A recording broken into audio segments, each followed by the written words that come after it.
Today, we're going to look at human history through a really fascinating lens, one inspired by Niall Ferguson's The Square and the Tower. And it's all about a hidden battle, a struggle that has shaped literally everything from ancient revolutions all the way to the rise of Facebook. So, let me start with a pretty wild question. What if the entire, sprawling story of human civilization is really just one long fight between a square and a tower?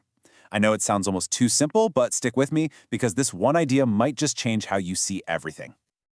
To really get this, picture the old Italian city of Siena. In the center, you have the town square, the piazza.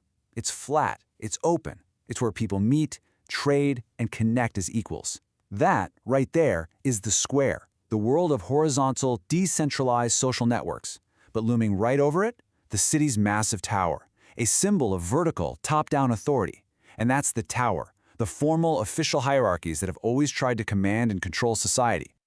All right, so let's really break down what these two forces are all about. Okay, first up, the tower.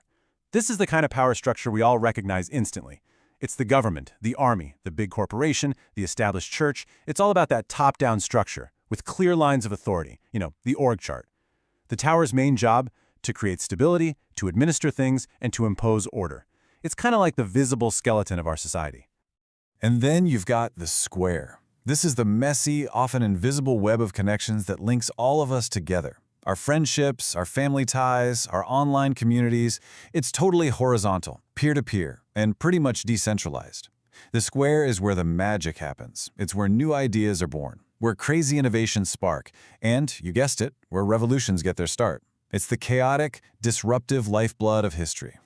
And here you can really see the trade-offs side by side. The tower, it's built to last. It's efficient. But man, is it rigid and slow to adapt. The square, on the other hand, is incredibly agile. It can spread ideas like wildfire. But it's also super unstable and can easily descend into total chaos. Ferguson's whole point is that human history is basically a giant pendulum swinging back and forth between these two. So you might be wondering, why haven't we always looked at history this way? Well, Ferguson has a pretty compelling answer. It's because towers build the archives. Think about it. Governments, empires, corporations. They're the ones creating the official documents, the records that historians end up studying. Networks, the square, they operate on gossip, on conversations, on connections, leaving a much, much fainter trace for us to follow. Okay, enough theory. Let's look at a concrete, game-changing example. We're going to rewind the clock to the 15th century and see how one piece of technology totally flipped the script and gave a massive power-up to the square. So, check out this chain reaction. Around 1450, Gutenberg's printing press shows up, total game changer. Then, a few decades later, this monk, Martin Luther, nails his famous 95 Theses to a church door. In any other era, that might have been the end of it. But thanks to the press, his ideas spread across Europe with a speed that was just unthinkable. But look at that last date. This massive disruption also leads directly to a century of absolutely brutal religious warfare. You see, without the printing press, Martin Luther would have probably just been another forgotten heretic, easily crushed by the massive, powerful tower of the Catholic Church. But the press, it allowed him to activate a huge, decentralized network of supporters. It was a horizontal insurgency, and the top-down, hierarchical church had absolutely no idea how to handle it. They just couldn't contain the spread. But, and this is so important, here's the catch. The network didn't care what it was spreading. It was an indiscriminate amplifier. So yeah, it spread Luther's theology, but it also spread everything else. Radical new religious sects, wild conspiracy theories, witch hunts, and deep, deep political anger. Once the square was fired up, it became a totally uncontrollable storm of information and misinformation. And the consequences, well, they were horrifying. This isn't just an intellectual exercise. The networked chaos that the Reformation unleashed led directly to the 30 Years' War. This was a conflict so unbelievably brutal that in some parts of Germany it killed up to 30% of the entire population. That is what can happen when the square completely overwhelms the tower. Now let's jump forward about 500 years. Because if any of that last section sounded familiar, well, it should. We are living through the second great networked age right now, and the parallels are, frankly, a little unnerving. I mean, think back to the early days of the web, right? We were all promised this amazing new digital frontier, A perfectly flat, decentralized world that was going to empower every individual and connect us all in this beautiful global village. So, is that what we got? Yeah, no. In what has to be one of the greatest ironies in modern history, the very technology that was supposed to decentralize everything has actually led to an incredible re-centralization of power. The internet didn't get rid of the towers. It just built brand new ones, bigger than ever before. And here they are. You know their names. A tiny handful of tech giants in the West and in the East have built and now basically own the essential infrastructure of our modern digital square.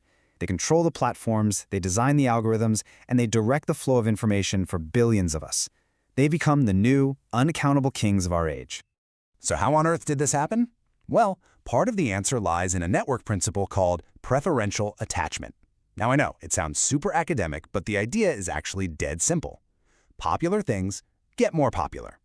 In a network, new people are way more likely to connect to the hubs that already have the most connections.